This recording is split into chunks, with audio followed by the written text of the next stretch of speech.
अब देखिए हमको वही काम फिर से करना है, हमको ये पता लगाना है कि इनमें से कौन कौन से द्विघाती समीकरण है और कौन कौन से नहीं है। बट देखिए क्वेश्चन जो था पिछले वाले एकदम सीधे सीधे, तो उनको कुछ नहीं करना था, उनको मानक रूप के हिसाब से व्यवस्थित करना था और हमारा काम हो जा रहा था। बट अब क्या है, अब हमने थोड़ा सा चेंजेस और कर दिया है। हमने क्वेश्चन को थोड़ा और टफ क्वेश्चन लिए थे। ये क्वेश्चन आपके बोर्ड एग्जाम में भी ज्यादा से ज्यादा 2 नंबर में आएंगे, इससे ज्यादा का नहीं आएंगे। तो इससे ज्यादा हमको क्वेश्चन लगाने, अगर इतने आप लगा लिए और कुछ एक्सरसाइजेस मैं आपको दे दूंगा, आप लोग उसको लगा लेंगे तो वो सफिशिएंट हो जाएगा। ठीक है, चलिए अब सबसे पहले वाले को उठाते हैं।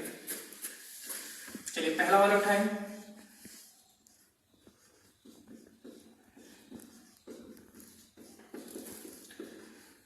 आप लोग पहले वीडियो पॉज करके खुद कर लीजिएगा, उसके बाद जब आप लोग कर लीजिएगा तब इससे मिलाइएगा, या नहीं आएगा तब देखिएगा। सीधे बिना करे हार मानने का कोई मतलब नहीं है। तो अब इसको हम सबसे पहले क्या करें, इसको और इसको आपस में क्या करें, गुणा कर दें। चलिए गुणा करना आप लोग को आता ही होगा।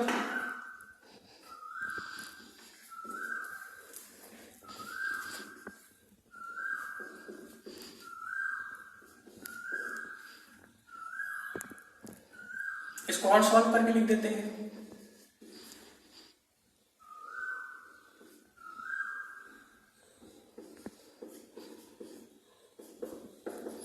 इसका भी गुणा कर दें। X square minus 3x plus x minus 3, और सॉल्व करके इसको फर्दर लिखें।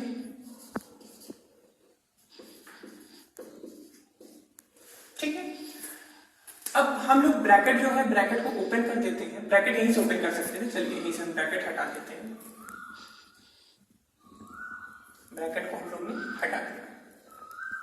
ठीक है, अब देखिए है क्या यहाँ पे, दो तो समीकरण है। इधर भी देखिए इसकी भी घात 2 है, इसकी भी घात 2 है। तो अब करेंगे क्या, सबको एक तरफ लेते हैं, चाहे सब के सभी को हम किधर लेते हैं, एक तरफ कर देते हैं। तो इसको जितने है इसके सबको उठा के इधर लाते हैं।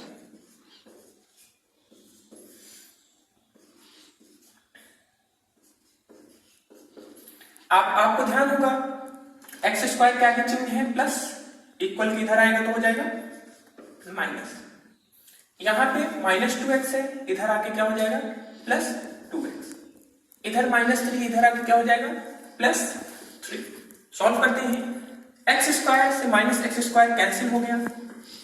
यहां क्या हुआ, प्लस प्लस तो प्लस हो जाएगा, ये हो जाएगा हमारा 3x। ये क्या हो जाएगा माइनस 2 प्लस 3 तो प्लस 1 बराबर 0।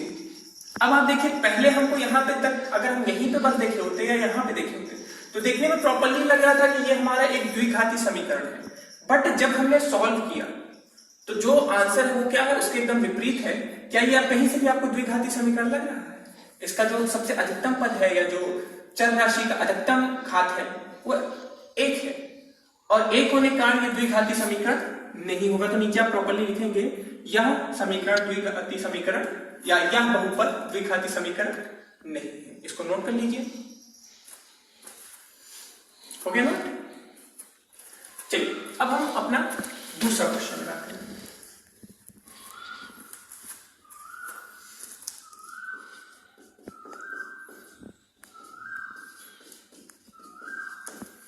ठीक है, अब इसको सॉल्व करते हैं।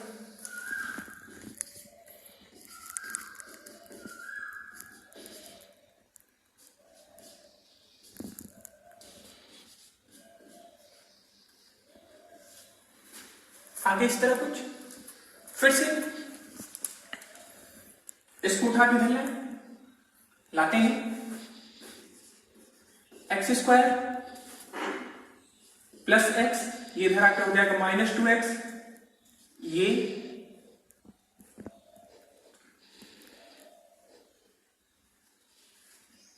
एक मिनट गड़बड़ हो गया, इसको इन दोनों को ऐड कर देते हैं।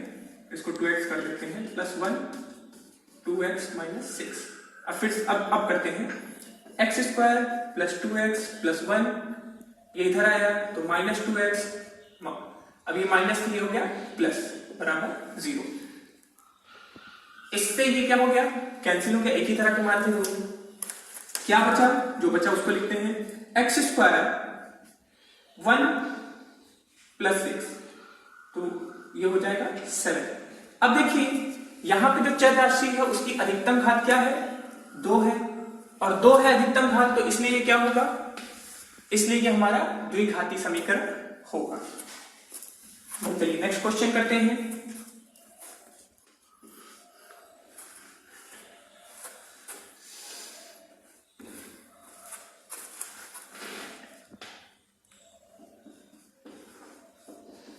चलिए करेंगे इसको, ठीक है। अब देखिए यहां पे चीजें में कोई दिक्कत नहीं है, क्वेश्चन आसान है, इजी है। अभी अंतर बस क्या कर दिया गया है, यहां पे इसको हर में ला दिए हैं, तो कुछ नहीं करेंगे, लासा ले लेंगे, सबको एक तरफ कर दीजिए, इधर ये -6 -1/x बराबर 0, लासा लिए तो ये पूरा का पूरा x हो गया, x स्क्वायर -6x - 1 बराबर 0, इसको उधर भेज दिए,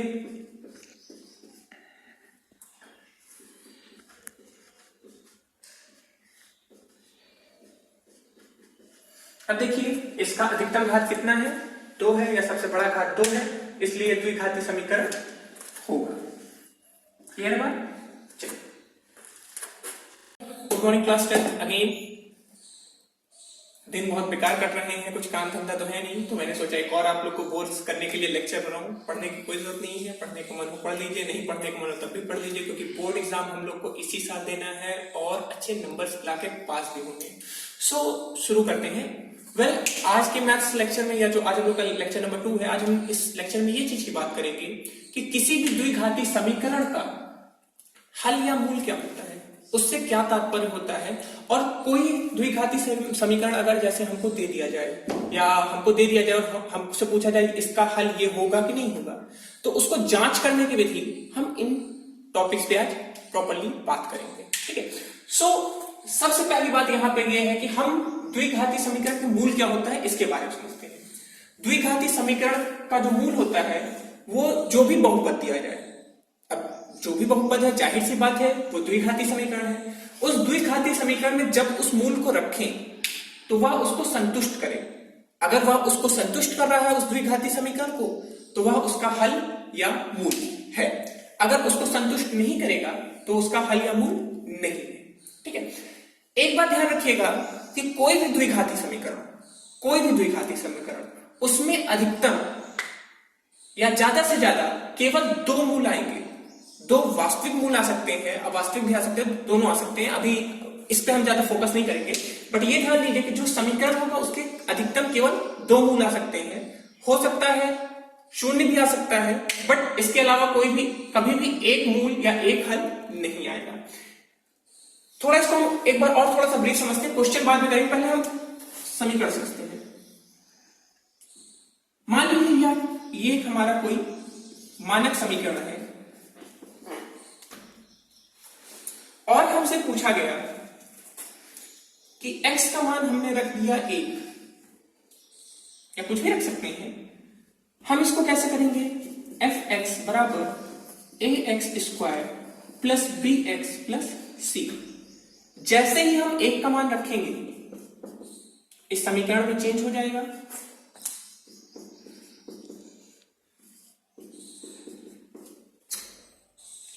ध्यान दीजिए ये तभी संतुष्ट होगा जब इस पूरे का मान क्या आ जाएगा, 0 आ जाएगा। अगर 0 नहीं आया तो संतुष्ट नहीं, अर्थात हल नहीं होगा। और अगर 0 आ गया तो संतुष्ट करेगा, मतलब हल होगा। बात आई समझ में? इसको और प्रॉपर्ली समझने के लिए हम एक क्वेश्चन लिखेंगे, उस पर सॉल्व करते हैं, ठीक है। चलिए अब सबसे पहले हम क्या करेंगे, हम समीकरण को उठाएंगे। समीकरण हमारा क्या है, f(x) बराबर 3x² - 2x + 1, ठीक है। किस संख्या की जांच करनी है, तो देखिए यहां पे हमको संख्या दी गई है x बराबर 1, तो x का मान हमने क्या रख दिया, 1 रख दिया। जैसे ही हमको x का मान 1 मिल गया, हम इसमें रखते हैं,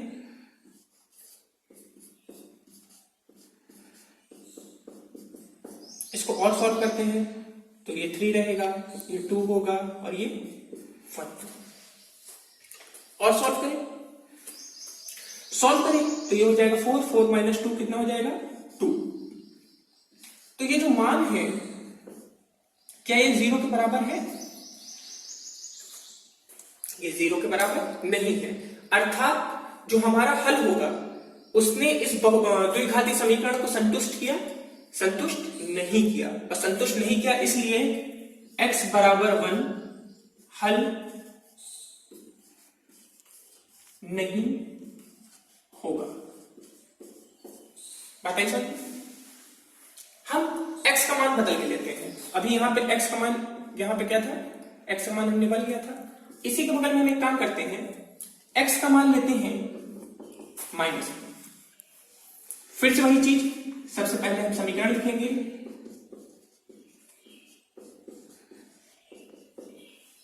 x का मान बेटा हम क्या करेंगे? x का मान यहां पे हम पुट करेंगे। x का मान जैसे ही पुट करें तो यहां पे भी x का मान की जगह वही मान आ जाएगा।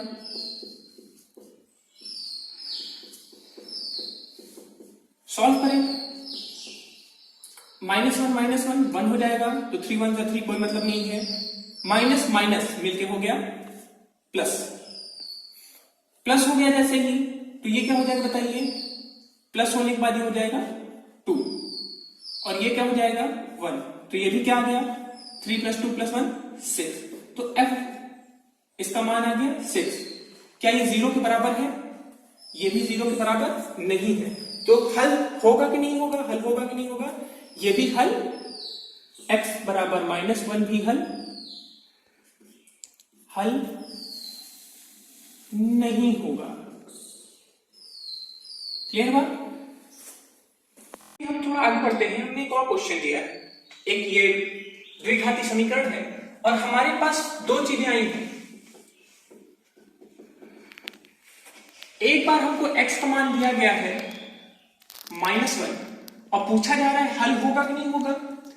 एक बार दिया जा रहा है 1 और एक बार दिया जा रहा है, एक और ले लेते हैं यहां पे 1/2। ठीक है, तो बारी बारी से हमको क्या करना है? हमको बारी से एक बार x का मान -1 रख के चेक करना है, एक बार 1 रख के चेक करना है और एक बार 1/2 रख के चेक करना है। तो चलिए सबसे पहले हम fx बराबर x² + 5x - 6 हो गया। अब इसके बाद बेटा क्या करेंगे? हम इसके बाद करेंगे x का मान -1 रखेंगे। x का मान हमने क्या रख दिया? x का मान हमने -1 रखा और जैसे यहां पे रखे तो x का मान यहां पे -1 हो जाएगा।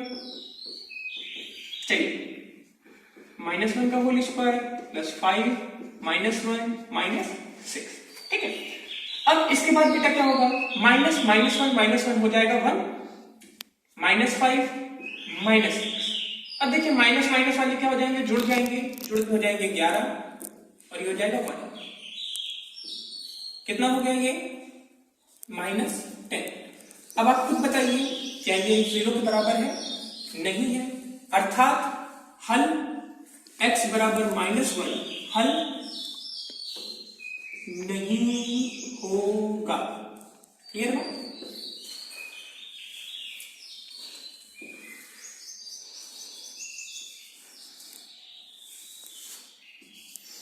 चलिए अब अगला मान लेते हैं, इसको पहला डाल देते हैं, ये दूसरा करते हैं। आप लोग पॉज करके कॉपी में उसको प्रॉपर्ली बेटा करते रहिएगा, केवल देख के छापने से कोई मतलब नहीं जब तक आपको वो चीज आएगी नहीं मैथ्स में। क्योंकि ध्यान दीजिए, जो भी मैथ्स के आपके क्वेश्चन बनते हैं उसमें ज्यादा परिवर्तन नहीं होता है, सूत्र एक ही होता है। बस करते क्या है, वो क्वेश्चन की संख्याएं बदल देते हैं, मान बदल देते हैं, ऊपर नीचे कर देते हैं उसको, बस इतना रहता है। तो जब तक आप उसको प्रॉपर्ली खुद नहीं जानते रहेंगे तब तक हम चाहे जितना आपको सॉल्व करवा लें, आप उसको रट नहीं सकते हैं मैथ्स को, आपको करना आना चाहिए। चलिए फिर से वही चीज, x² + 5x - 6। ठीक है, x का मान बेटा क्या है? यहाँ पे x का मान 1 है, रखा जाए। x का मान हमने 1 रखा, जैसे ही 1 रखा हमने तो यहाँ पे क्या हो जाएगा 1 का स्क्वायर प्लस 5 इंटू 1 माइनस 6। 1 का होल स्क्वायर 1 रहेगा, ये 5 हो गया और ये हो गया माइनस 6। 6 माइनस 6 ये तो गड़बड़ हो गया भैया, ये तो कट गए, खत्म हो गया। तो अब बताइए क्या ये 0 के बराबर है? अरे सही में 0 के बराबर है, ये तो 0 ही है तो 0 के बराबर तो होगा ही। तो ये 0 के बराबर है, अर्थात क्या? अर्थात हल होगा कि नहीं होगा? हल होगा। बताइए समझ में? ध्यान दीजिएगा कि वैल्यू रखते वक्त थोड़ा सा दिमाग लगाना है। अगर आप थोड़ा भी वैल्यू इधर उधर करेंगे तो कई बार क्या होता है, हल वाले हल नहीं बन पाते हैं और जो हल नहीं होते वो हल बन जाते हैं। तो साइन का थोड़ा सा आपको ध्यान यहाँ पे रखना पड़ेगा, बिना साइन के ध्यान के ये काम नहीं होने वाला है। वेल नेक्स्ट हम अपने अगले टॉपिक पे जा रहे हैं, अगले क्वेश्चन पे, सॉरी टॉपिक बोल रहे, अगले क्वेश्चन पे जाएंगे।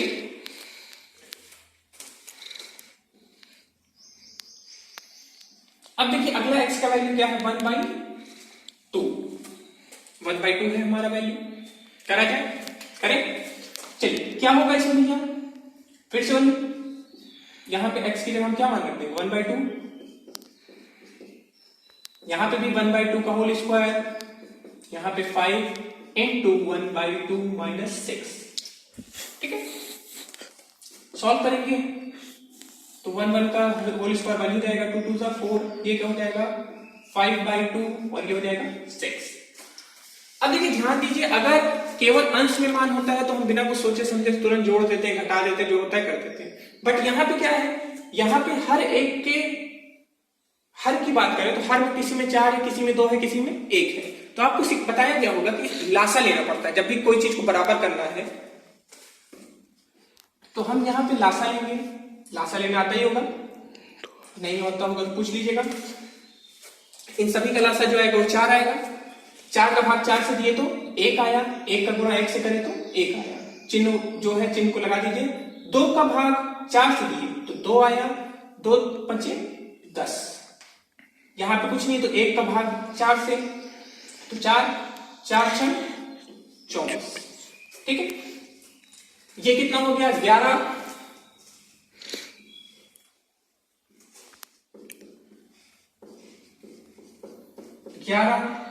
माइनस 24/4।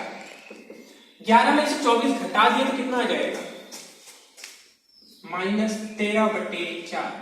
अब ये कोई भी बच्चा बता सकता है कि ये हल होगा कि नहीं होगा। x का मान 1/2 ये 0 के बराबर आया है कि नहीं आया है, 0 के बराबर ये नहीं आया है, और 0 के बराबर नहीं आया है अर्थात हल